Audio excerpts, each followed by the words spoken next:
Hi dears, welcome back to my spoken English class. അപ്പോൾ നമ്മൾ ഇതുവരെ പഠിച്ചിട്ടുണ്ടായിരുന്നത് എന്താണ്?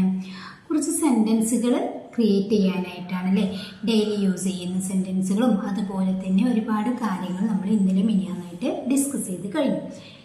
ഇന്ന് നമ്മൾ ഡിസ്കസ് ചെയ്യാൻ പോകുന്നത് ആ പഠിച്ചത് യൂസ് ചെയ്തുകൊണ്ട് നമുക്ക് എങ്ങനെ ഒരാളോട് ക്വസ്റ്റ്യൻ ചോദിക്കാം. ക്വസ്റ്റ്യൻ മീൻസ് നമ്മളിപ്പം ഡെയിലി ലൈഫിൽ നമ്മൾ പല കാര്യങ്ങളും മലയാളത്തിൽ ചോദിക്കാറുണ്ടല്ലോ, അതെങ്ങനെ ഇംഗ്ലീഷിൽ ചോദിക്കാം എന്നാണ് വീഡിയോ മുഴുവനായിട്ട് കാണാട്ടോ. ഫോർ എക്സാമ്പിൾ, ഇപ്പോൾ നമ്മളിങ്ങനെ ഒരാളോട് ചോദിക്കുകയാണ്, നിങ്ങൾ ബീച്ചിൽ പോകാറുണ്ടോ?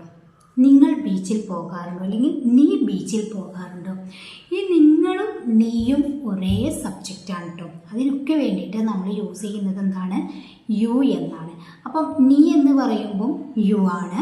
നിങ്ങൾ ഇപ്പോൾ ഒരാൾ കൂടുതലുണ്ടെങ്കിൽ നമ്മൾ നിങ്ങളെന്ന് പറയും, അല്ലെങ്കിൽ നമ്മളെക്കാളും മൂത്ത ആളുകളാണെങ്കിൽ നമ്മൾ നിങ്ങളെന്ന് പറയും.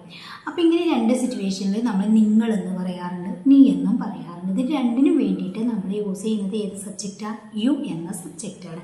അപ്പം നമ്മൾ എന്താ ചോദിച്ചത്? നിങ്ങൾ ബീച്ചിൽ പോകാറുണ്ടോ, അല്ലെങ്കിൽ നീ ബീച്ചിൽ പോകാറുണ്ടോ, അങ്ങനെ ഒരു പതിവുണ്ടോ എന്ന് നമ്മൾ ഒരാളോട് നമുക്ക് ചോദിക്കണമെങ്കിൽ നമ്മൾ ചോദിക്കാറുണ്ടല്ലോ. നീ ബീച്ചിൽ പോകാറുണ്ടോ? നീ പാർക്കിൽ പോകാറുണ്ടോ? നീ ടൂറ് പോകാറുണ്ടോ? നീ ഔട്ടിങ്ങിന് പോകാറുണ്ടോ? ഇങ്ങനെ ഒരുപാട് കാര്യങ്ങൾ നമ്മൾ ഡെയിലി ലൈഫിൽ ചോദിക്കാറുണ്ട് അല്ലേ?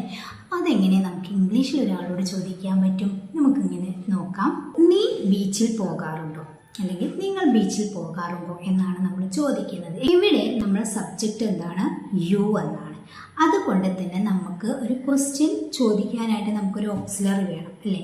പ്ലൂറൽ സബ്ജക്റ്റിൻ്റെ കൂടെ നമ്മൾ യൂസ് ചെയ്യുന്നത് ഡു എന്നാണ്. Do you go? നീ പോകാറുണ്ടോ, അല്ലെങ്കിൽ നിങ്ങൾ പോകാറുണ്ടോ എന്നാണ് ചോദിക്കുന്നത്. എവിടേക്ക്? To the beach. ഇങ്ങോട്ട് ടു ദ ബീച്ച്, ബീച്ചിലേക്ക് എന്ന് പറയാൻ വേണ്ടിയിട്ടാണ് ടു ദ ബീച്ച് എന്ന് പറയുന്നത്. അപ്പം do you go to the beach? നീ ബീച്ചിലേക്ക് പോകാറുണ്ടോ, അങ്ങനൊരു പതിവുണ്ടോ? അപ്പോൾ അതിന് ആൻസറായിട്ട് നമുക്ക് പല രീതിയിലും നമുക്ക് പറയാൻ പറ്റും. എസ് ഓർ നോ ക്വസ്റ്റ്യൻ ആണെങ്കിൽ എസ് ഓർ നോ നമുക്ക് പറയാം. അതല്ല, ഇവിടെ നമ്മൾ ഇംഗ്ലീഷ് പ്രാക്ടീസ് ചെയ്യുകയാണല്ലേ. അപ്പം നമുക്ക് ഞാൻ പോകാറില്ല, ഞാൻ വല്ലപ്പോഴും പോകാറുണ്ട്, ഞാൻ ഇന്നലെ പോയിരുന്നു, ഇങ്ങനെയൊക്കെ നമ്മൾ പറയാറുണ്ട്. അപ്പോൾ ഇതിനൊക്കെ നമുക്ക് ഇംഗ്ലീഷ് സെൻറ്റൻസ് പഠിക്കണ്ടേ? അപ്പോൾ ഫസ്റ്റ് ആൻസറായിട്ട് നമ്മൾ ഇങ്ങനെ പറയുകയാണ്, ഞാൻ വല്ലപ്പോഴും ബീച്ചിൽ പോകാറുണ്ട്.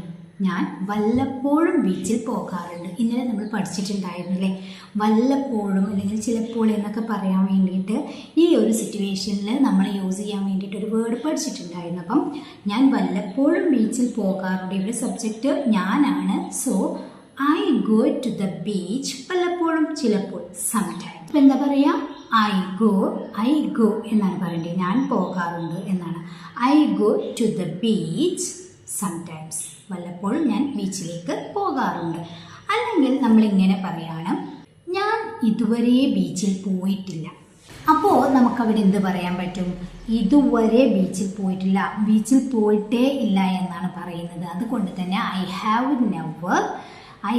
നെവർ എന്ന് പറഞ്ഞു കഴിഞ്ഞാൽ അങ്ങനെ ഒരു സംഭവം ഉണ്ടായിട്ടില്ല എന്നാണ്. അപ്പം I have never been to the beach. ഞാൻ ബീച്ചിൽ ഇതുവരെ പോയിട്ടില്ല. ഇവിടെ എന്ന് പറയാൻ വേണ്ടിയിട്ട് നമ്മൾ യെറ്റ് യൂസ്. നെക്സ്റ്റ് ഒരു സെൻറ്റൻസ് നമ്മൾ ഇങ്ങനെ പറയുകയാണ്, ഞാൻ ഇന്നലെ ബീച്ചിൽ പോയിരുന്നു, അല്ലെങ്കിൽ ഞാൻ ഇന്നലെ ബീച്ചിൽ പോയി. ഇങ്ങനെയും നമ്മൾ പറയാറുണ്ടല്ലോ. ഇന്നലെ നമ്മൾ ബീച്ചിൽ പോയി, അല്ലെങ്കിൽ കഴിഞ്ഞ ദിവസം നമ്മൾ ബീച്ചിൽ പോയി എന്ന് പറയുകയാണെങ്കിലോ, ഞാൻ ഇന്നലെ ബീച്ചിൽ പോയി. അപ്പോൾ ഇന്നലത്തെ കാര്യമാണ് പറയുന്നത്. ഞാൻ പോയി, ഐ വെന്റ് അല്ലേ?